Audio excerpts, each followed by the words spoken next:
lembrando então, boa tarde a todos e a todas. Só lembrando as instruções, vocês têm 10 minutos para a apresentação, tá? Quando tiver faltando 1 minuto, eu abro o microfone e aviso vocês, tá certo? Eu vou pedir só para quem não estiver apresentando, para fechar a câmera, para eventualmente não dar nenhum problema, né, de transmissão e de gravação, tá bom? A primeira, então, a apresentar é a Esther Letícia Amorim Ribeiro. Então, boa tarde a todos. O título do meu trabalho é Pandemia do Coronavírus, Covid-19, uma análise da produção científica brasileira. Eu sou a Esther Letícia Amorim Ribeiro, minha orientadora a Ângela Maria Belloni Cuenca e a mestranda Carolina Ferreira Medeiros Cangiani, que me auxiliou nessa pesquisa. Então, em dezembro de 2019, o vírus SARS-CoV-2 ele foi primeiro identificado na China. E 11 de março de 2020, a OMS decretou estado de pandemia, e é uma emergência de saúde pública essa doença, devido à elevada disseminação viral, à taxa de infecção e gravidade da doença, principalmente na população idosa e nas pessoas com comorbidades. O objetivo do trabalho, então, é analisar a produção científica sobre o Covid-19 relacionado com o Brasil no ano de 2020, buscando lançar luz sobre o crescimento da ciência diante do cenário de pandemia e a importância do Brasil na geração de conhecimento sobre a Covid-19. Então, como metodologia, a gente fez uma análise bibliométrica, apenas incluídos artigos científicos do ano de 2020, e foram analisadas nas bases da Lilacs e da PubMed. A Lilacs, ela indexa revistas de países da América Latina e do Caribe, e a PubMed do mundo inteiro. Então, em relação à estratégia de busca na PubMed, foi buscado o termo Covid-19 como MASH, Major Topic, né? E Brasil como MASH Terms e All Fields, em todos os campos. Também foram selecionados os tipos de estudo, apenas artigos científicos, e o ano de 2020. Então, foram identificados 391 registros, excluídos 140, que eram documentos não convencionais e monografias, que não se enquadravam na categoria de artigo científico, e restando 251 artigos para análise final. E estratégia de busca na Lilacs foi infecção pelo coronavírus 2019 nCoV como escritor de assunto, Brasil como palavras, e 2020 ano de publicação. Então, de 522 registros iniciais, foram excluídos 145, que tinham um ano diferente de 2020, apesar de ter filtrado o ano de 2020 de publicação, restando 377 artigos. Então, todos os artigos selecionados foram exportados para o Excel, e a partir do Excel foram feitas as análises para esse estudo. Então, como pontos de análise em relação à autoria, foi avaliada a participação de autores brasileiros e a colaboração internacional. Em relação à revista, as revistas de publicação nacionais e internacionais. E em relação à filiação, a filiação do autor brasileiro principal, sendo que esse autor a gente considerou como o primeiro da lista, que aparecia na lista de autores, a instituição de pesquisa a qual esse autor faz parte e a região geográfica e o estado brasileiro da instituição de pesquisa do autor. Em relação à autoria, então, na Lilacs, foram encontrados 308 artigos, ou 81,7% de artigos científicos apenas de autores brasileiros, sendo e também 15,4% de artigos com participação de autores brasileiros. Apenas 2,9% eram de autores estrangeiros. Na PubMed, 69,3% eram apenas de autores brasileiros, 22,7% com participação de autores brasileiros e apenas 8% apenas de autores estrangeiros. Então, a gente pode observar que teve uma participação bem inferior de artigos publicados apenas por autores estrangeiros, e uma grande participação dos autores brasileiros, né? Então, como eu disse, a participação brasileira foi bem significativa em ambas as bases, 97,1% dos artigos na Lilacs e 92% dos artigos na PubMed, tanto aqueles publicados apenas por brasileiros, quanto em colaboração com brasileiros. E isso vai de encontro também com o achado do levantamento que a Agência USP de Gestão da Informação Acadêmica, a Águia, ela fez utilizando a base de dados Dimensions, né, que encontrou que o Brasil ocupou a 11ª posição em relação ao número de publicações científicas relacionadas com a Covid-19 no mundo no ano de 2020. Então, já demonstrando a importância do Brasil na geração de conhecimento científico sobre a Covid-19 no ano de 2020. E em relação às revistas brasileiras, então, na Lilacs, a que mais publicou foi a Ciência e Saúde Coletiva, seguida da Caderno de Saúde Pública e da revista Epidemiologia e Serviços de Saúde. Na PubMed, a Cadernos de Saúde Pública ficou em primeiro lugar, seguida da Revista Brasileira de Enfermagem e da revista Epidemiologia e Serviços de Saúde. Somando as duas bases, né, em termos de número de artigos científicos, a Caderno de Saúde Pública ficou em primeiro lugar. E a Caderno de Saúde Pública é uma revista publicada pela Fundação Oswaldo Cruz. Em relação às revistas internacionais, então, na Lilacs, a Epidemiology and Infection ficou em primeiro lugar, seguido da PLOS ONE e da The American Journal of Tropical Medicine and Hygiene. E a PubMed, a PLOS ONE ficou em primeiro lugar, seguida da Medical Hypothesis e da Frontiers in Public Health. Somando as duas bases e o número de artigos científicos, então, quem publicou mais foi a revista PLOS ONE, que é uma comunidade jornalística que ela publica diversos assuntos em pesquisa, né? Ela é de livre acesso e amplamente divulgada. Em relação à autoria, então, mais de 90% em ambas as bases foi autoria múltipla, então mais de um autor. A autoria única, então, ficou apenas com 5,5% dos artigos na Lilacs e 3,6% na PubMed. A colaboração com autores estrangeiros, então, ela foi de 15,4% na Lilacs, sendo que o país com o qual os brasileiros mais colaboraram foi os Estados Unidos, seguido do Reino Unido e da Colômbia. Na PubMed, essa porcentagem foi um pouco superior, 22,7% de colaboração com autores estrangeiros, sendo que o primeiro país foi os Estados Unidos, seguido da Itália e do Canadá.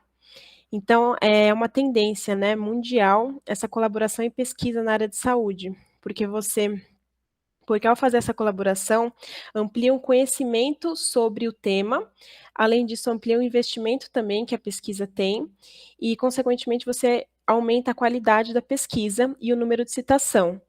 Então, esse achado, né, dos países com os quais os brasileiros mais colaboraram, ele vai de encontro também com o levantamento feito na base de dados Web of Science de 2011 a 2016, que identificou que os Estados Unidos e o Reino Unido foram os países com os quais os brasileiros mais colaboraram em pesquisa.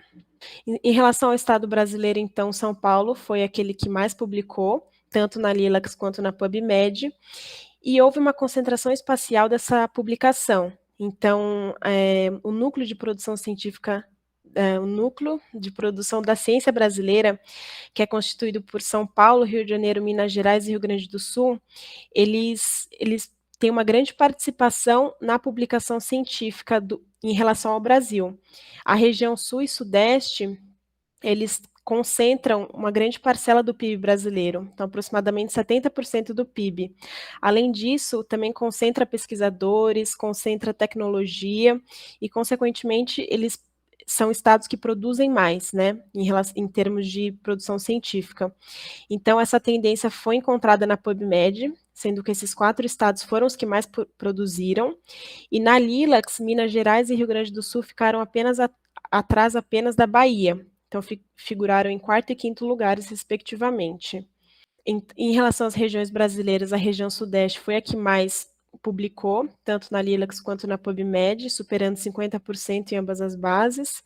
O Nordeste ficou em 2º lugar, né, superando, na verdade, indo contra, né, o que a maioria dos estudos traz, de que a região Sul-Sudeste são as que mais produzem ciência, mas nesse caso, em relação à Covid-19 e Brasil no ano de 2020, foi o Nordeste, que ficou em 2º lugar, com destaque para o estado da Bahia, Ceará, Alagoas e Pernambuco.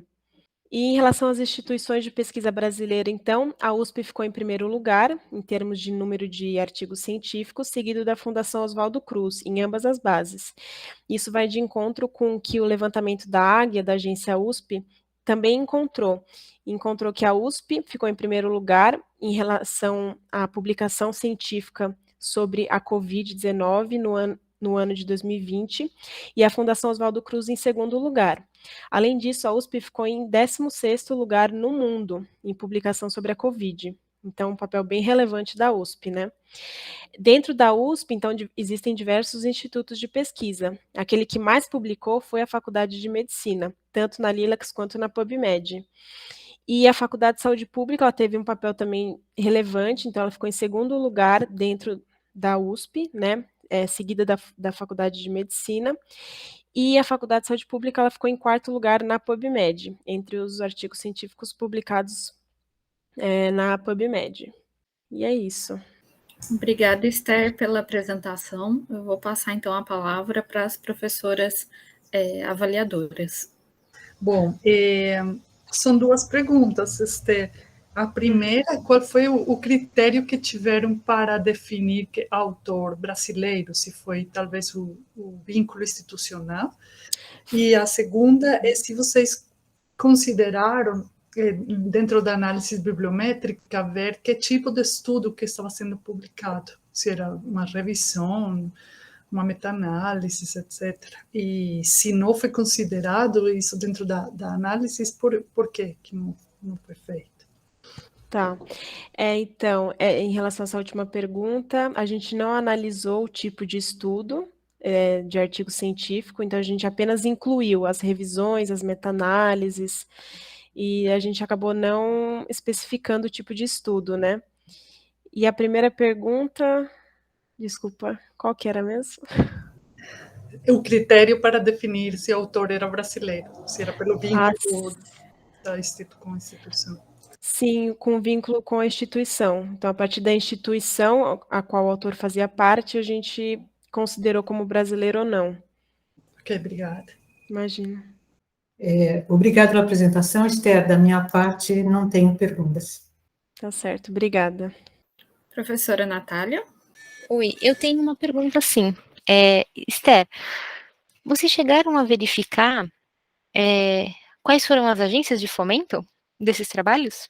Também não verificamos isso. Entendi. É um dado interessante, porque a gente conseguiria ver também como que esses trabalhos têm sido fomentados, né? É um dado que, se você conseguir, ficaria bem interessante. Mas parabéns pelo trabalho, muito legal. Obrigada. Obrigada, Esther, pela apresentação. A próxima apresentação da Daniela Idemi. Já está na sala, Daniela? Boa tarde. Tô sim. Daniela, pode começar. Você tem 10 minutos, tá? A partir do momento que você estiver pronta. Boa tarde, meu nome é Daniela, sou estudante do 5º ano e vou apresentar o trabalho de título Reprodutibilidade de Questionário Online sobre Práticas Alimentares Sustentáveis entre participantes do estudo Meeting. Além de mim como autora, temos também o pós-doutorando Eduardo Di Cali e a professora orientadora doutora Aline Martins de Carvalho. Essa vai ser a sequência de apresentação. Para começar, é importante lembrar que o padrão alimentar ocidentalizado, caracterizado por grande participação de alimentos ultraprocessados, que geralmente são ricos em açúcar, gorduras, sódio, além de aditivos, é cada vez mais evidenciado na alimentação da população brasileira. E está fortemente relacionado com as doenças crônicas não transmissíveis, incluindo as doenças cardiovasculares, Além disso, a produção e o comércio dos alimentos que se associam a esse padrão também é responsável por alto impacto ambiental, como a emissão de grandes quantidades de gases do efeito estufa, diminuição da biodiversidade, poluição e uso de grandes quantidades de água e de terra, com especial contribuição dos produtos de origem animal. Além disso, esse padrão também se associa com a menor valorização de alimentos tradicionais e de produção e comercialização local. Sendo assim, é necessário promover mudanças nos sistemas alimentares e no padrão alimentar, incluindo ações de conscientização individual e coletiva sobre os hábitos de consumo, comportamentos de compra, atitudes, preferências e percepções relativas à alimentação saudável e sustentável. É nesse sentido que nasceu a experiência Meeting, uma proposta de intervenção educativa, nutricional e ambiental online, criada junto ao Núcleo de Apoio às Atividades de Cultura e Extensão, o Sustentária, da Faculdade de Saúde Pública da USP, e que visa a promoção de mudanças na alimentação e no estilo de vida de mulheres conectadas à rede social WhatsApp. Então, para servir como um instrumento de avaliação da eficácia da intervenção MIT, foi desenvolvido um questionário online curto para coletar indicadores de práticas alimentares sustentáveis, selecionados previamente descritos na literatura, incluindo a aquisição de alimentos orgânicos, a atividade de cozinhar em casa e a prática de aquisição de alimentos em comércios locais, com circuitos de abastecimento curto. Então, apesar da investigação de comportamentos, atitudes, preferências e percepções ser praticável preferencialmente por métodos qualitativos de investigação, como entrevistas estruturadas, grupos focais e técnicas de observação, a utilização de questionário autopreenchido é cada vez mais frequente em pesquisas de saúde, né, uma vez que eles são fáceis, baratos e práticos de aplicar na coleta de medidas individuais, tais como escalas qualitativas e frequências autorreferidas.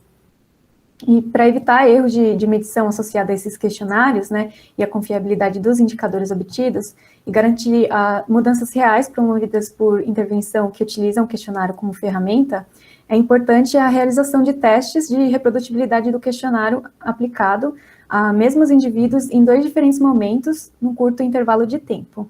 Então, o objetivo do trabalho é avaliar a reprodutibilidade de um questionário autopreenchido online sobre práticas alimentares sustentáveis em mulheres adultas participantes do estudo MIT.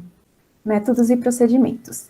Então, parte do questionário, né, de práticas alimentares sustentáveis foi adaptado de um instrumento internacional e inclui 10 questões distribuídas em 3 diferentes dimensões de avaliação.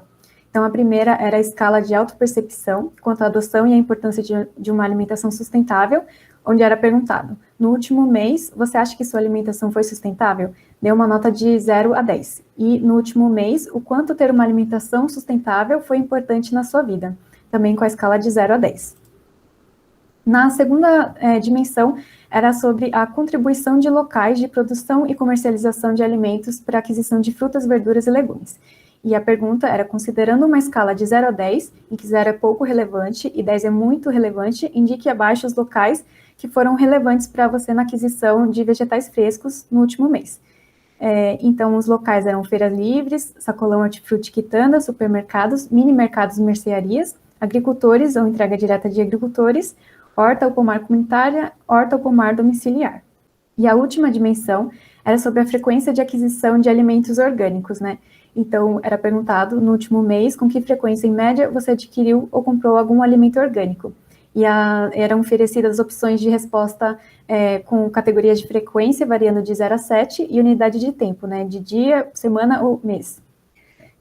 Então, o convite para participar do estudo foi feito a partir das mídias sociais do Sustentária, sendo elegível todas as mulheres com idade entre 18 e 59 anos, não profissionais ou estudantes da área de nutrição, usuários do aplicativo WhatsApp e que desejavam melhorar seus hábitos alimentares. Então, foram excluídas da amostra final as mulheres que possuíam alguma necessidade nutricional especial, né, que tinham diagnóstico ou faziam uso de algum medicamento para controle de doença crônica. E as 58 mulheres incluídas no estudo completaram, então, no período pré-intervenção, dois questionários, né, o teste e o reteste, sobre as práticas alimentares sustentáveis no último mês. O intervalo médio foi de 12 dias e a ferramenta utilizada foi o aplicativo Google Forms. Então, as 2 medidas obtidas, né, de escalas e de frequências foram comparadas utilizando o coeficiente de correlação intraclasse, modelo de 2 caminhos, com efeito misto, baseado em medidas únicas e definição de concordância absoluta. E o intervalo de confiança foi de 95%. Para a interpretação dos coeficientes, foram adotados os seguintes pontos de corte. Então, abaixo de 0,5 era baixa, entre 0,5 e 0,75 moderada, de 0,75 a 0,9 era boa, e acima de 0,9 excelente.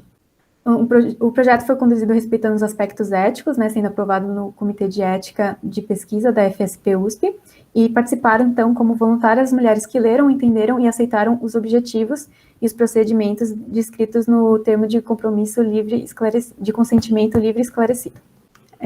Então, sobre os resultados, né, da amostra, então a mediana de idade foi de 35 anos, o índice de massa corporal foi 25 quilos por metros quadrados, e a maior parte da amostra autodeclarou cor de pele branca, então 74%, teve nível de educação superior completa, 75,9%, e a classe social classificada como A ou B, né, 70,7%. E agora eu vou apresentar essa tabela, né, dos resultados. em que a comparação das medidas de teste e reteste, segundo o coeficiente de correlação interclasse, indicaram que as questões da primeira dimensão do questionário tiveram resultado de entre 0,7 e 0,69, né, indicando reprodutibilidade moderada. Já a reprodutibilidade de 6 das 7 questões da segunda dimensão também apresentaram o coeficiente de correlação acima de 0,5, com exceção da horta pomar comunitário, que indicou a reprodutibilidade como baixa. E a reprodutibilidade da última dimensão também apresentou 0,73, então dentro da faixa considerada moderada, reprodutibilidade. Quando considerados os intervalos de confiança de 95%, né, dos coeficientes, todas as medidas variaram de moderada a boa na primeira dimensão e na terceira dimensão, e 4 das 7 questões na segunda dimensão também ficou entre esse intervalo. Apenas supermercados, horta ou pomares comunitários e domiciliares que tiveram uma classificação de baixa a moderada, né? E um dos fatores que pode levar à menor correlação das medidas é a incompreensão da questão, né, sendo o termo ou o fenômeno sob avaliação confuso ou incomum à vida cotidiana da voluntária, né, como o caso da aquisição de FLVs em hortas ou pomares comunitários e domiciliares. Então, concluindo, né, concluindo, o questionário online do Estudo Meeting demonstrou a reprodutibilidade moderada boa para a maioria das práticas alimentares sustentáveis e avaliadas na amostra estudada, sendo assim uma ferramenta útil como parte da avaliação de eficácia da intervenção alimentar nutricional ambiental em uma população similar à estudada. Aqui as referências e obrigada. Obrigada, Daniela, pela apresentação. Eu passo a palavra para a professora Maria da Penha para as avaliações, considerações. Daniela, só algumas informações que não ficaram claras para mim. Você colocou nesse sistema que vocês estão trabalhando, que é educação alimentar e ambiental, né? Uhum. Então, eu queria que você me explicasse um pouquinho como que vocês estão concebendo o ambiental nessa sua pesquisa, Uhum. e depois, como que foi feita essa definição, esse conceito ainda pela equipe, né, de pesquisadores sobre mulheres conectadas à rede social. Uhum. O que são essas mulheres, afinal, conectadas à rede social? E no recordatório que você trouxe, né, de um mês, o que ela comeu, o que ela comprou, o que ela fez, eu acho que a relação que você estabeleceu, me pareceu, e eu queria confirmação sua, me pareceu que é uma relação mais entre hábitos alimentares e forma de consumo. Que você não usa essa expressão, por isso minha dúvida, forma de consumo, porque na verdade elas estão consumindo na hora que elas comentam, que vão ao supermercado ou à feira, né? Uhum. E também a definição que vocês utilizaram das não profissionais utilizada também na pesquisa. Então, são esclarecimentos. Certo. Então, a gente escolheu ambiental, né, porque os alimentos, ele tem grande impacto, né, no meio ambiente, tem pegada de carbono, também todo o sistema alimentar está relacionado com o meio ambiente, né, então a gente investigou, o próximo estudo também vai apresentar melhor sobre a parte alimentar, mas a gente pensou na questão da sustentabilidade por isso, né, então é tudo interligado, né, a forma de consumo, que nem a senhora falou, né, então, se a aquisição de alimentos orgânicos ou dos locais de aquisição serem mercados, feiras, isso tudo impacta no meio ambiente, né?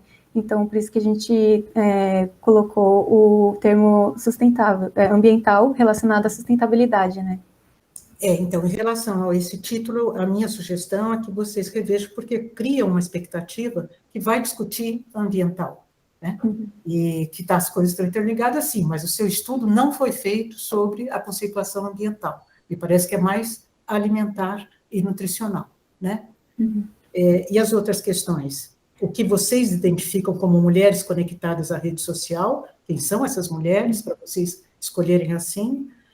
E a questão de o que é não profissional, nos sujeitos da sua pesquisa, né? No caso, a gente utilizou as mulheres interessadas que já seguiam, né, o Sustentária, que é o núcleo de apoio às atividades de cultura e extensão da USP, e a intervenção em si, ela foi feita a partir do WhatsApp, né, então a gente utilizou o WhatsApp como uma ferramenta, onde teriam os grupos, e a gente ia postar, fazer posts sobre os assuntos, e onde seriam discutidas as questões. Então, foi esse o critério, né? Então, elas precisavam ser conectadas à internet, porque até para chegar, né, no nosso estudo, era necessário essa inscrição por formulários, né, e a utilização do WhatsApp na hora da intervenção em si. E sobre não profissionais de nutrição, a gente fez um questionário, né, com dados gerais, antes das voluntárias, e elas tinham que colocar a profissão a profissão delas. Então, foram excluídas da amostra aquelas que eram nutricionistas ou estudantes da área de nutrição. Tá bem, obrigada. Imagina, ficou mais alguma pergunta pendente? Não, para mim não. Professora Natália, professora Sandra? Nenhuma dúvida. Não tenho Minha pergunta. parte, parabéns pelo trabalho. Eu até fui selecionada, selecionada. mas obrigada de qualquer maneira, parabéns. Obrigada, Daniela. Passamos, então, para a nossa terceira apresentação, da Melissa Yasmin Alves Torrão, utilização de aplicativos digitais e uma intervenção de educação. Melissa, você tem 10 minutos, assim que você estiver pronta, a gente inicia. Olá, boa tarde. Só me confirmem, por favor, se vocês conseguem ver Melissa, certinho o está slide. muito baixinho. Você pode falar um pouquinho mais alto, por favor? Claro, deixa para o final. Melhorou? Melhorou, obrigada. Imagina. Então, boa tarde, pessoal. Eu sou a Melissa, sou estudante de nutrição do 3º ano noturno e vim apresentar para vocês o trabalho Utilização de aplicativos digitais em uma intervenção de educação nutricional e ambiental online. A autoria é minha, Melissa Yasmin Alves Torrão, e do Eduardo De Carli, orientado pela professora doutora Aline Martins de Carvalho. Então, essa pesquisa se insere num contexto em que há um padrão alimentar crescente que tem um risco aumentado para doenças crônicas não transmissíveis, que é caracterizado pelo um baixo consumo de frutas, legumes e verduras, de cereais integrais, consoante a um alto consumo de carnes vermelhas e processadas, e também de alimentos ricos em sal, açúcar e gordura, como os alimentos ultraprocessados. E esses alimentos, eles possuem um impacto não somente na saúde humana, mas também possuem um impacto ambiental muito grande, que estimula e provoca as mudanças climáticas, sobretudo pela pecuária e pela monocultura. E diversos organismos, como a própria ONU, têm alertado sobre a necessidade de mudança no padrão alimentar para que a gente possa frear as mudanças climáticas. Sobretudo, também a gente entende o desafio que é para a mudança de hábitos, né, tanto em perspectivas interpessoais, institucionais, na questão individual propriamente, de políticas públicas, e também sabemos, ao mesmo tempo, que intervenções focadas na mudança de hábitos e estilos de vida em nível individual, elas podem apresentar certas limitações. Então, diante disso, tem se mostrado que redes de apoio e intervenções de saúde são eficazes para ajudar as pessoas, né, a promoverem e mudarem seus hábitos. E, enfim, temos experiências em relação a grupo de apoio que ajudou a um grupo de fumantes a ter recaídas, a não ter mais recaídas, ou uma diminuição nas recaídas. Também tivemos um grupo de apoio que também se mostrou eficaz no apoio para gestantes e puérperas, e também na promoção de saúde bucal entre adolescentes. E aí, diante desse contexto e também do contexto da crescente alcance da internet, surgiu o nosso estudo Meeting, que tem como objetivo fazer essa intervenção alimentar, nutricional e ambiental. E a ideia, né, o projeto foi feito com mulheres de 18 a 59 anos ligadas às redes sociais do Núcleo de Apoio às Atividades de Cultura e Extensão Sustentária da USP. Então, os nossos objetivos com esse trabalho é avaliar a funcionalidade e a viabilidade dos aplicativos digitais de comunicação utilizados na pesquisa, que foram o WhatsApp e o Google Forms. Então, ressaltando os aspectos éticos, esse projeto foi aprovado pelo Comitê de Ética de Pesquisa da Faculdade de Saúde Pública, e para participar, as voluntárias leram, entenderam e aceitaram os objetivos e os procedimentos descritos no termo de consentimento livre e esclarecido.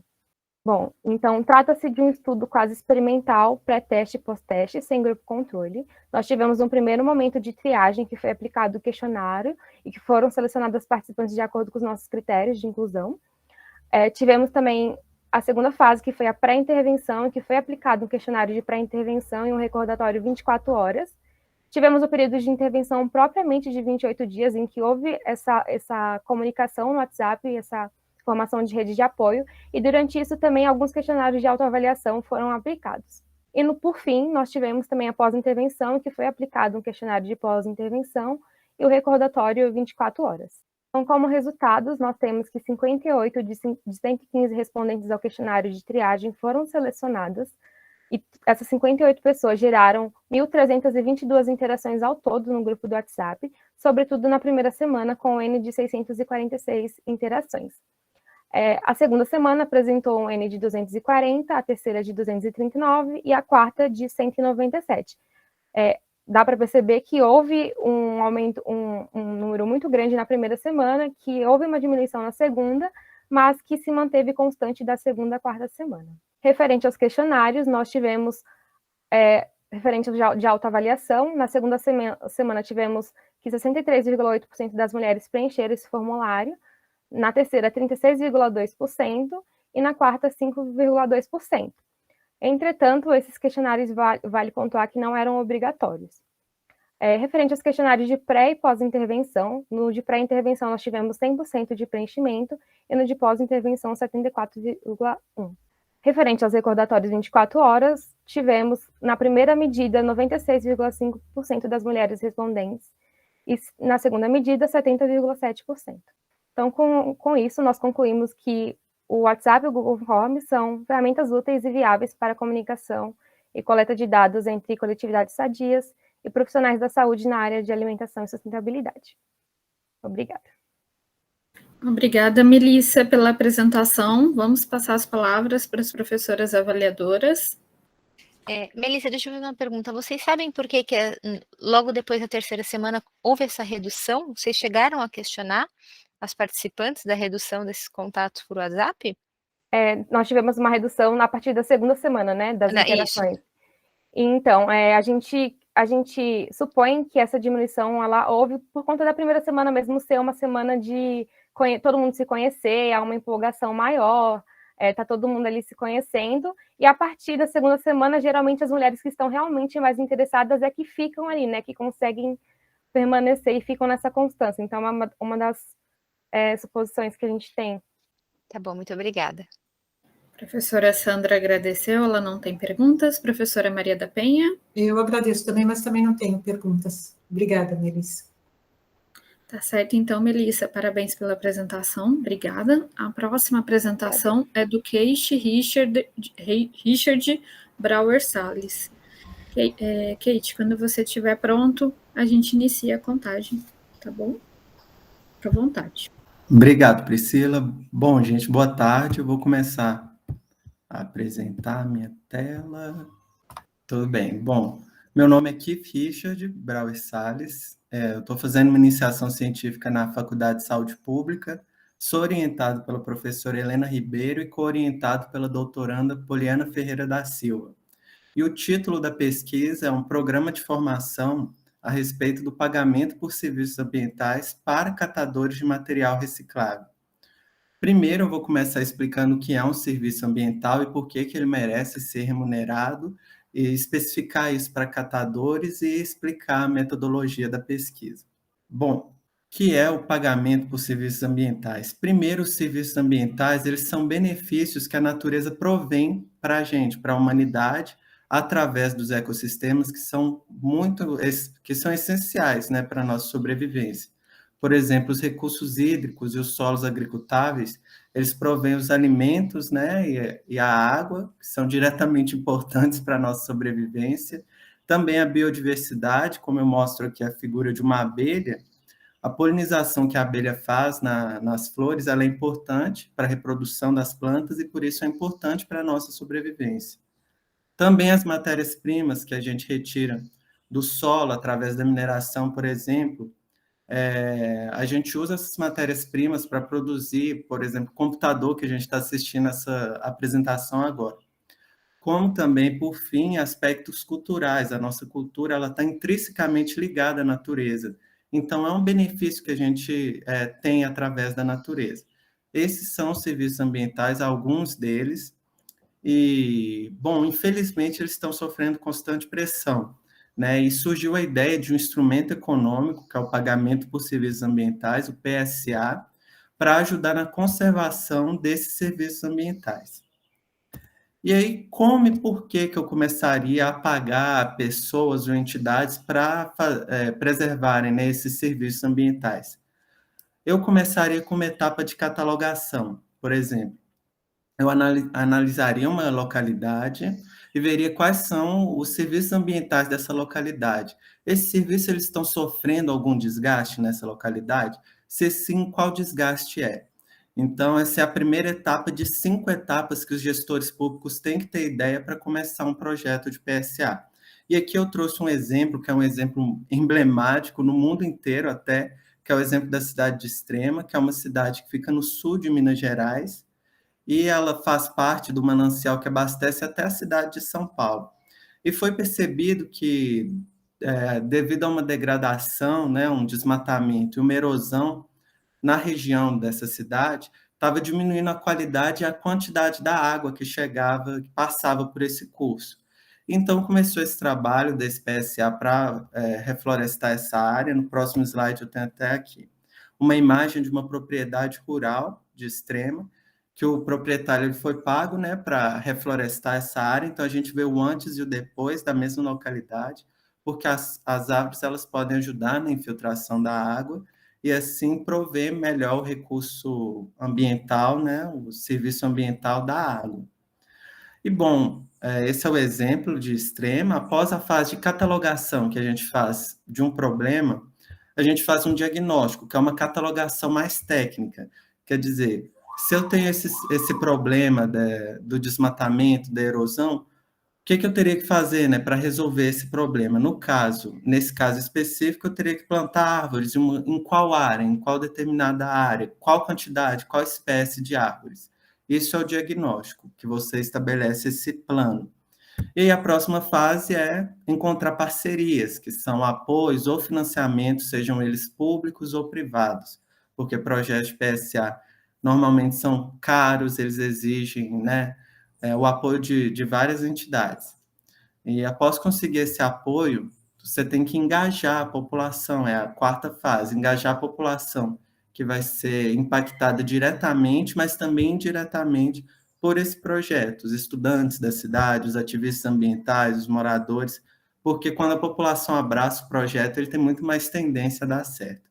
E aí, por fim, você faz a elaboração final, faz editais, faz os chamados PIPs, que são os projetos individuais de propriedades, quer dizer, eu vou ter que repassar tal recurso, tal quantidade de recurso para essa propriedade, plantar tais árvores, por exemplo, nesse exemplo de Extrema. E aí, após esses 5 passos, você tem todo o arcabouço jurídico para começar realmente um projeto de PSA, após ver o problema e tentar resolver. Bom, e aí quando a gente tem uma conversa com gestores públicos, o que eles querem saber realmente é qual a legislação que existe para esses projetos e como eles conseguiriam financiamento. E aqui eu separei especificamente para a cidade de São Paulo. A gente tem 2 legislações, né? A primeira é estadual, a Lei 13.798, que ela estabelece normas e diretrizes para todos os projetos de PSA que vão ser feitos no estado de São Paulo.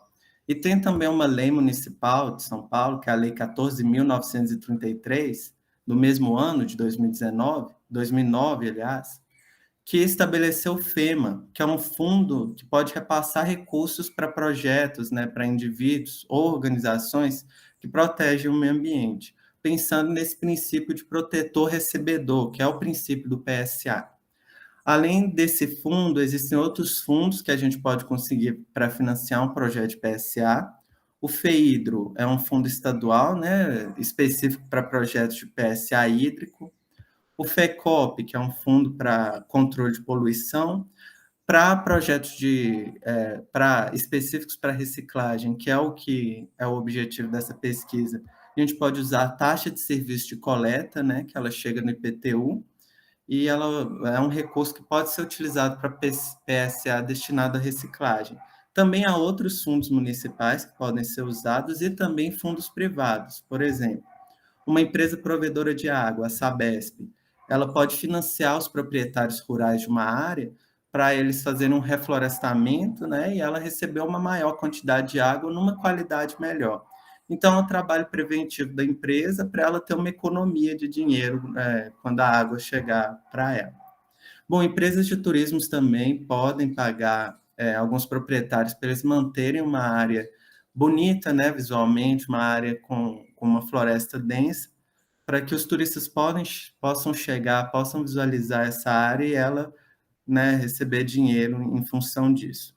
Fundações ambientais também podem financiar projetos e indústrias pelo mecanismo de compensação ambiental, porque quando uma indústria ela devasta uma área, ela tem que pagar uma compensação ambiental, né, em virtude disso, e esse recurso pode ser utilizado para financiar projetos de PSA. Então, aqui eu trouxe uma ideia de alguns fundos que podem ser utilizados, mas também há outros. E agora, falando do PSA especificamente para catadores, quais são as motivações e os objetivos? Primeiro, o baixo índice de coleta da recuperação de materiais recicláveis no Brasil inteiro. A coleta seletiva ela tem resultados muito baixos, né, no Brasil inteiro. E o PSA pode ser uma forma de melhorar isso. Esse resultado baixo, a reciclagem acaba incentivando a mineração, que tem que explorar novas matérias-primas, e também, quando o resíduo ele contamina um local, né, um aterro sanitário, mesmo que ele seja mais controlado, ele pode acabar contaminando o solo desse local, os cursos d'água desse local. Então, o PSA, além de ter uma característica ambiental, né, uns benefícios ambientais, nesse caso dos catadores, ele também vai ter uma característica socioeconômica de amenizador de pobreza. Quer dizer, ele não é uma panaceia que vai resolver todos os problemas dos catadores, mas ele pode sim trazer uma condição social melhor para essa população que é desfavorecida economicamente e socialmente. E, além disso, ela também pode empoderar as organizações desses profissionais. E, bom, um exemplo emblemático no Brasil a respeito do PSA para catadores é o Bolsa Reciclagem, que foi implantado em Minas Gerais. Já na descrição da lei, é dito que ele é um incentivo financeiro pela contraprestação de serviços ambientais dos catadores. Então, ela tem esse princípio do PSA nessa bolsa. E aqui eu trouxe uma imagem da ASMAC, que é uma associação da cidade de Contagem, ela e a Copercata juntas são quem faz a coleta seletiva na cidade de Contagem, que é um município de Minas Gerais, fica na região metropolitana, inclusive é a minha cidade. Bom, e de acordo com o Instituto de Referência em Resíduos, essa associação, junto com a Copercata, ela recebeu um aporte de 158 mil referente ao ano de 2019, por esse Bolsa Reciclagem. Então, quer dizer, duas associações que juntas têm 100 catadores receberam 160 mil referente ao trabalho em um ano. Então, é um valor considerável, sim, né? Foi somente através do Bolsa Reciclagem, e ele pode ter um poder para empoderar esses catadores e também a organização. Bom, e agora falando especificamente sobre a pesquisa, né? Oi? O seu tempo esgotou. Alguns minutinhos só para você finalizar. Tá bom? Minutinho eu já acabo agora, desculpa. Bom, então a pesquisa ela acaba sendo uma pesquisa de extensão, porque a gente vai levar o conhecimento a respeito de PSA para os catadores. A primeira parte, que é a parte na qual eu estou no momento, é a revisão da literatura. Estou usando o portal de tese da CAPES, com as palavras catadores e o pagamento por serviços ambientais, para encontrar como é a contratação desses profissionais pelo Brasil e o que tem de exemplo de PSA para os catadores. Após isso, a gente vai elaborar um curso para apresentar para uma cooperativa em São Paulo e também para os gestores públicos que são responsáveis pela contratação desses profissionais. E, no fim, a gente vai elaborar um material didático audiovisual para deixar para outras associações no Brasil inteiro, outros gestores públicos que têm interesse nessa temática. E, assim, a gente espera como resultado empoderar os catadores para eles se enxergarem como servidores ambientais, levar o conhecimento científico para os gestores públicos, que a política pública ela é muito melhor feita com o apoio da ciência, e assim a gente faz o papel social, né, da universidade, que é levar esse conhecimento, e difunde também o papel da economia na preservação ambiental, porque isso, afinal, que é o desenvolvimento sustentável, né? É a tríade entre o meio ambiente, a economia e a sociedade. E aqui eu deixo as referências, meu contato. Agradeço, gente, pela atenção. Gostaria de agradecer também minha orientadora, minha co-orientadora. E, para mim, eu estou bem feliz de estar fazendo essa pesquisa, porque, além de ser cientista, eu sou um ambientalista ferrenho, e eu vejo que essa pesquisa pode ter um poder ambiental, mas também socioeconômico, como eu expliquei anteriormente. Obrigada, Kate. Agora a gente passa para as professoras avaliadoras. A professora Sandra levantou a mão. Kate, só tenho uma pergunta. Você falou que atualmente está na etapa da pesquisa bibliográfica. Mas é um projeto de pesquisação, certo? Ele está sendo submetido ao Comitê de Ética? Sim, como eu iniciei a pesquisa agora em setembro, só tem um mês, né? Então, eu enviei para o Comitê de Ética. Aliás, a orientadora enviou, né? Porque é ela que tem que enviar para o Comitê de Ética, mas a gente ainda não obteve a resposta. Ok, obrigada. Eu achei o trabalho muito pertinente, parabéns. Espero poder acompanhar os resultados que vocês vão coletar desse todo o trabalho. Parabéns. Obrigado, Natália. Professora Maria da Penha. Parabéns, Kate, principalmente nessa última fala que você fez, que você é um ardoroso militante ambiental. Eu acho que continuar assim já é uma grande contribuição para o nosso planeta e para o nosso país. Eu não tenho perguntas, parabéns pelo trabalho. Muito obrigado, professora. Obrigada, Kate, pela apresentação, parabéns. A gente passa agora para mais uma apresentação da Nicole Chacon dos Santos. Ela vai falar sobre os resíduos do Porto Organizado de Santos. Nicole, assim que você estiver pronta, a gente pode começar. Então, olá, sou a Nicole Chacon dos Santos, eu sou estudante de Engenharia Ambiental da Escola Politécnica. Essa iniciação científica foi orientada pela professora doutora Wanda Gunter, da Faculdade de Saúde Pública, e teve também a colaboração da Vivian Merola. O tema da iniciação são os resíduos do Porto Organizado de Santos, São Paulo, caracterização, gerenciamento, impactos ambientais e a saúde. A motivação e importância do projeto se relacionam à relevância do Porto de Santos no cenário nacional. Ele é o maior porto do Hemisfério Sul, é responsável por uma grande movimentação muito significativa em quantidade e diversidade de cargas e modais, e também foi motivado pelo entendimento da necessidade de um gerenciamento dos resíduos portuários, levando em conta essa grande relevância do porto e a geração de resíduos, né? E também outra motivação foram poucos estudos sobre o tema, então a gente pode enxergar uma possibilidade de contribuição desse projeto. O objetivo, então, é caracterizar e analisar a geração e gerenciamento de resíduos do Porto de Santos e os impactos ambientais à saúde, mediante a identificação de quantidade e tipologias de resíduos no período de 2013 a 2017, que foi o horizonte de estudo desse projeto.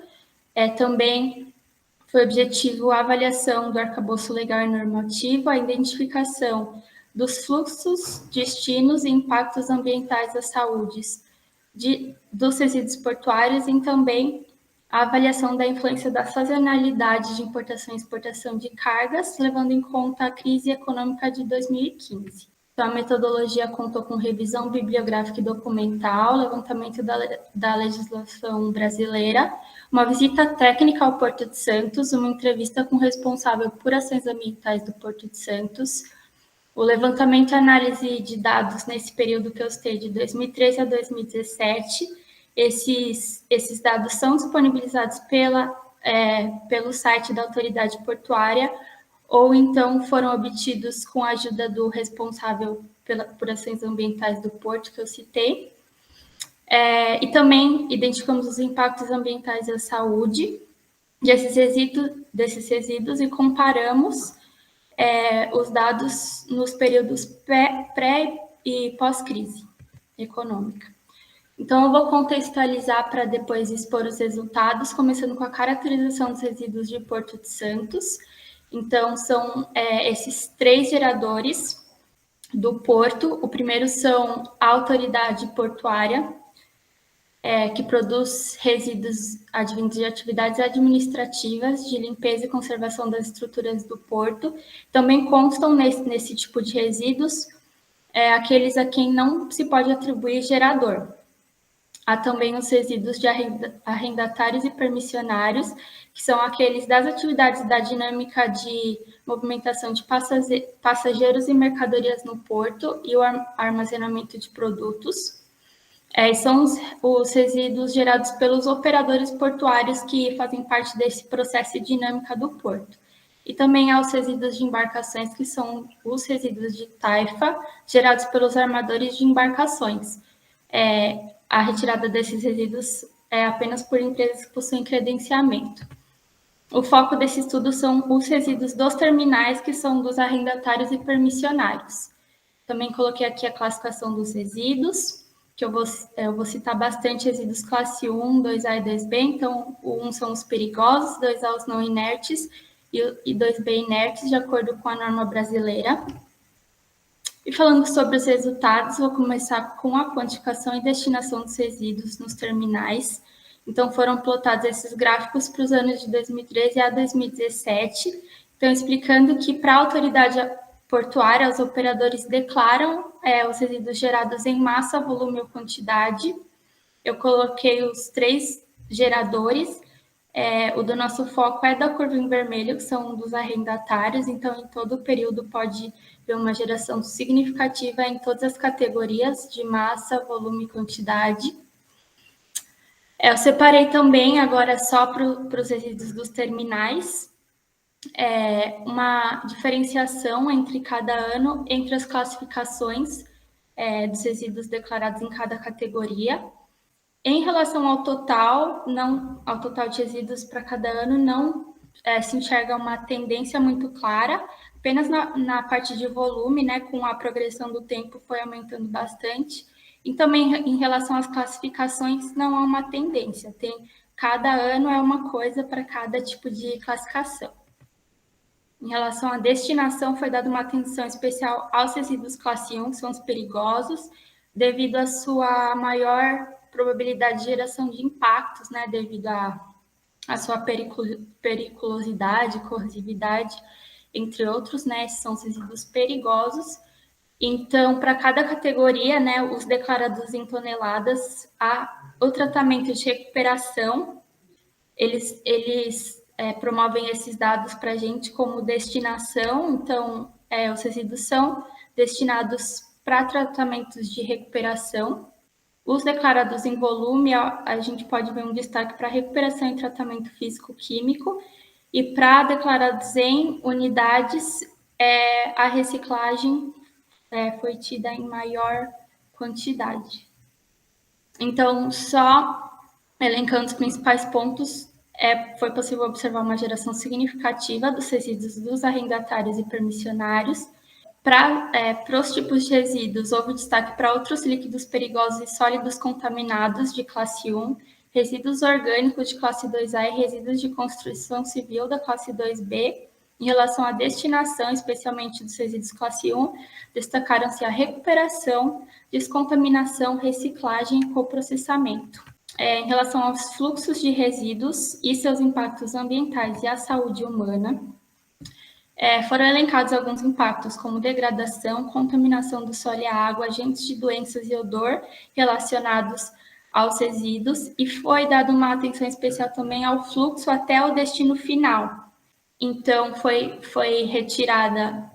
feito um estudo em relação às distâncias das empresas a qual que recebiam os resíduos e o Porto de Santos. Então, essas distâncias são consideráveis, que estão na tabela à direita, e a essas distâncias foram elencados mais alguns impactos, que são emissões de gases do efeito estufa e partículas poluentes nos trajetos de destinação e risco de acidentes durante o transporte, considerando que o principal modal é o transporte rodoviário, né?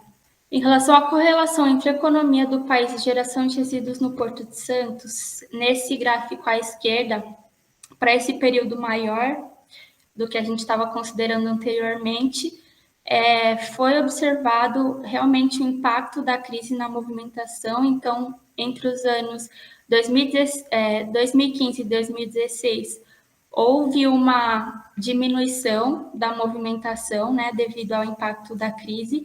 E também coloquei aí eu estendi o período para a gente observar também o impacto da Covid-19.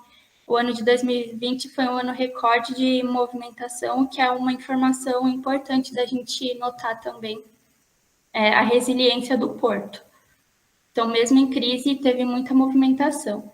Em relação ao gráfico da direita, variações percentuais anuais da movimentação e geração de resíduos do Porto de Santos. Não há uma correlação entre movimentação do porto e geração de resíduos. Então, foi tido uma variação anual de movimentação ano a ano, que são o que está em azul, e a variação anual em geração de resíduos é o que está em laranja. Nem sempre um acompanha o outro, né? Não tem uma correlação. Então, a gente pode tirar a informação também que, mesmo em períodos de grande movimentação, é possível uma minimização de geração de resíduos. Então, como conclusões, os resíduos são muito significativas em relação à geração e exigem um gerenciamento adequado e criterioso, pois podem impactar as populações que vivem e residem ao redor, inclusive das empresas receptoras dos resíduos. E também o gerenciamento correto pode gerar valor econômico se tratados corretamente. E também concluiu-se que o porto tem condições de produzir menos resíduos, apesar da tendência de aumento da movimentação, né? É possível produzir menos resíduos, contribuindo com a economia circular. Estudos posteriores podem focar em medidas de redução de geração, assim como tratar de medidas de controle sobre o resíduo que inevitavelmente será gerado. Deixo aqui as referências e obrigada. Obrigada, Nicole. Passo, então, a palavra para as avaliadoras, para as considerações. Obrigada, Nicole, pelo seu trabalho. Mais um trabalho também. Nossa, diversos trabalhos muito interessantes que eu também quero acompanhar qual vai ser o desdobramento. Nicole, parabéns pelo trabalho. Só eu não vi na transparência, mas certamente no trabalho escrito deve ter, que você está fazendo referência aos 3 geradores, né, de resíduos, mas na área seca portuária, né? Você não envolveu no seu estudo, é uma pergunta que eu estou fazendo, se você envolveu no seu estudo a geração de resíduos no entorno como área costeira e urbana de próprio Santos, do município de Santos. Não. Então, você trabalhou com a área seca do porto, quer dizer, gerada em cima da água, né? Não propriamente no impacto costeiro. São os resíduos dos terminais do porto na área seca mesmo. Tá bom, obrigada. Obrigada, Nicole. A gente passa, então, para a próxima apresentação do Pedro Ferraro. Pedro está na sala? Sim. Olá, boa tarde. Boa tarde, Pedro. Quando você estiver pronto, a gente começa. Certo. Fica à vontade. Boa tarde, me chamo Pedro Ferraro e hoje vou apresentar o meu projeto de iniciação científica, que é sobre a ocorrência e identificação dos patógenos entéricos Cryptosporidium e Giardia, que foram recuperados em fontes de água subterrânea para o consumo humano e de fezes de animais em seu entorno.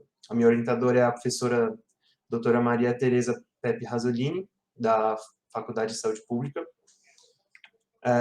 Eu dividi a apresentação nessas 5 partes principais. Primeiro eu vou apresentar o resumo e os objetivos do projeto, depois dar uma introdução breve sobre o assunto, depois apresentar a metodologia utilizada no projeto, mostrar os resultados obtidos e a discussão, e, por fim, uma conclusão. Bom, a contaminação biológica de fontes de água subterrânea destinada ao consumo humano e ao abastecimento público, ela é pouco estudada no Brasil. mesmo representando grandes riscos à saúde humana. Dentre os principais patógenos que podem contaminar a água estão os protozoários Giardia e Cryptosporidium. E eles merecem uma atenção por conta de certos motivos. E entre eles estão a resistência aos processos de desinfecção. Eles apresentam baixas doses infecciosas. Eles têm uma alta capacidade de sobrevivência no ambiente.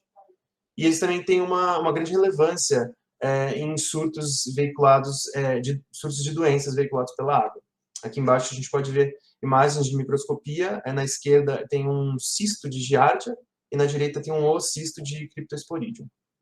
Bom, como principais objetivos, o projeto tinha a quantificação de cistos de Giardia e oocisto de Cryptosporidium em amostras de água coletada pelo laboratório, assim como em fezes de animais ao redor dos reservatórios de água.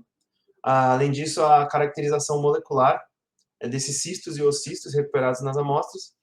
E, por fim, a avaliação de risco de infecção a partir da ingestão de água contaminada. Bom, muitos municípios da região, tanto da região metropolitana de São Paulo quanto do interior, utilizam reservatórios subterrâneos para abastecimento de água, e isso tem se mostrado uma estratégia cada vez mais importante, especialmente desde a grande crise hídrica que ocorreu no estado de São Paulo entre 2014 e 2015. Mas é importante notar que esses sistemas são passíveis de contaminação por patógenos de veiculação hídrica. Como cita o Allender, essas vias de contaminação podem ser o esgoto doméstico, pode ser fezes de animais, geralmente de gado, carreadas pelo escoamento superficial, assim como a disposição inadequada de resíduos sólidos. Mas não só isso, a própria conformação hidrográfica do local, assim como o regime de chuva, também pode ser um fator que aumenta a probabilidade de contaminação de fontes de água subterrânea. Em 2014, em uma revisão por Hintz, foram coletadas amostras em poços de água nos Estados Unidos e no Canadá, entre 1990 e 2013. E nessas amostras foram encontrados diversos patógenos, como vírus, bactérias, assim como protozoários. E entre esses protozoários estavam Cryptosporidium e Giardia, que estavam bastante prevalentes. E como eu disse anteriormente, eles merecem atenção especial por conta da grande capacidade de sobrevivência no ambiente e resistência a processos de desinfecção realizados em estações de tratamento de água, por conta dessa estrutura que chamamos de cisto ou oocisto, produzida por eles, que é uma estrutura de proteção que aumenta bastante a vida útil deles no ambiente. Além do protagonismo desses protozoários em surtos de doenças entéricas veiculadas pela água. A situação no Brasil é um pouco complicada, porque a criptosporidiose e giardíase, elas representam importantes causas de morbidade em crianças, principalmente de até 5 anos. Porém, mesmo com todos esses fatores, no país, essa área de patógenos de água subterrânea ainda não é muito pesquisada, mesmo essa sendo uma fonte de água cada vez mais valorizada. Sendo assim, é possível afirmar que essa pesquisa é fundamental pela relevância de ambos esses patógenos em surtos e sua reconhecida circulação no ambiente. Bom, quanto à metodologia, eu separei os processos em 6 principais etapas. A primeira etapa ocorre a coleta de água, a coleta de amostras, na verdade. O município escolhido para a coleta foi Santa Isabel, na periferia da cidade de São Paulo. E lá as fontes de água escolhidas foram o poço e o bebedouro de uma escola municipal de ensino infantil e o poço de um pesqueiro. Bom, essas amostras eram levadas até o laboratório e lá era feita a filtração e o processamento dessas amostras a partir da técnica 1623, citada pela Agência de Proteção Ambiental dos Estados Unidos, que era com um filtro do tipo Filtamax. Então, a água era bombeada através desse filtro e o conteúdo que ficava preso no filtro era o relevante para nós. Esse filtro, então, era colocado em um tubo para que pudesse ser feita a ressuspensão de todo o conteúdo que tivesse filtrado lá. Depois, essa solução concentrada com os conteúdos do filtro eram preparadas as lâminas para poder analisar no microscópio. Essas lâminas elas tinham 3 cavidades. Em uma cavidade ia a amostra em si, nas outras 2 ia um controle positivo, que é uma solução contendo Cryptosporidium e Giardia, e no outro ia um controle negativo, que era água, para poder comparar. Depois do preparo dessas lâminas, elas eram seladas com esmalte, para que a gente pudesse observá-las no microscópio. Além disso, junto com as amostras e os controles, eram colocados uma solução de tampão de lavagem e um corante de imunofluorescência do tipo DAP, que ele tem bastante afinidade por regiões do DNA com ligações de adenina e timina. Então, ele permitia que fosse visualizado a partir de ensaio de imunofluorescência. Com isso, era feito também o cálculo de número de oocistos e cistos, assim como a concentração nas amostras. Depois disso, essas lâminas eram raspadas e era feita a extração de DNA com esses kits da empresa Qiagen alemã. Com o DNA já extraído e isolado, era feito o PCR em tempo real, a partir dos genes 18S do RNA ribossômico para Cryptosporidium, e aqui na apresentação eu pus o SSU para Giardia, porém, esse é um assunto que ainda está sendo trabalhado juntamente com o laboratório, a gente está vendo qual é o melhor gene para ser utilizado para a identificação de Giardia, então é algo que a gente ainda está aperfeiçoando. Depois de feito o PCR, essas amostras iam para a eletroforese, e as amostras que apresentassem um resultado positivo eram purificadas e enviadas para o sequenciamento. Bom, a partir das amostras que foram coletadas entre setembro de 2019 e março de 2020, foi possível fazer uma quantificação tanto dos patógenos de Giardia e Cryptosporidium, assim como de E. coli, que é utilizado como indicador de contaminação fecal. Nessa tabela, é possível ver que houve ligeiras diferenças nas concentrações dos parasitas e no indicador de contaminação fecal nessas diferentes datas de coleta. Isso pode ser devido a aumento ou diminuição no regime de chuva entre essas datas, como foi dito por Lau e Levy. Um aumento no regime de chuva pode causar um aumento no número de patógenos carregados por água, tanto superfície quanto subterrânea, assim também aumentando a probabilidade de contaminação e de doenças causadas por esses patógenos. Aqui tem um gráfico demonstrando a diferença de precipitação em milímetros nesses diferentes meses, o que pode ser um indicador dessa diferença de concentração. Porém, como esse não era o principal foco do projeto, não foi feita uma associação direta desse aumento no regime de chuva com o aumento na concentração de parasitas. Bom, como disse anteriormente, essas lâminas elas eram analisadas e o conteúdo era raspado para que a gente pudesse extrair o DNA. Esse DNA é extraído principalmente com esse kit DNase Power Soil, e ele era mantido em refrigeração. Mas esse processo foi interrompido por conta da quarentena, e essas coletas foram suspensas e não ocorriam desde março de 2020.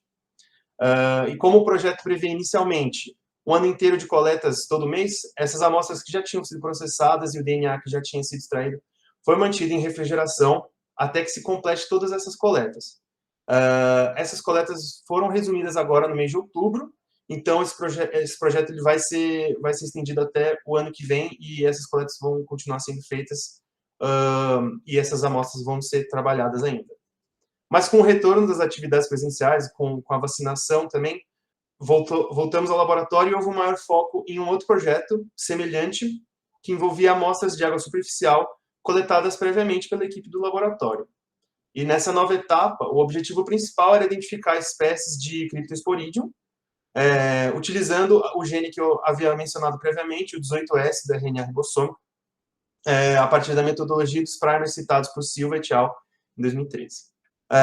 Após realizar o PCR em tempo real dessas amostras, foram 52 no total, foi feita a eletroforese de todas essas amostras, e aqui estão as fotos do fotodocumentador dos géis de eletroforese, e aqui a gente pode perceber que em 21 amostras, para ser mais específico, a gente obteve uma contaminação por Cryptosporidium, são essas amostras que têm uma fita mais escura, Então, essas amostras que apresentaram, essa banda que a gente chama, é um fragmento de DNA de 611 pares de base.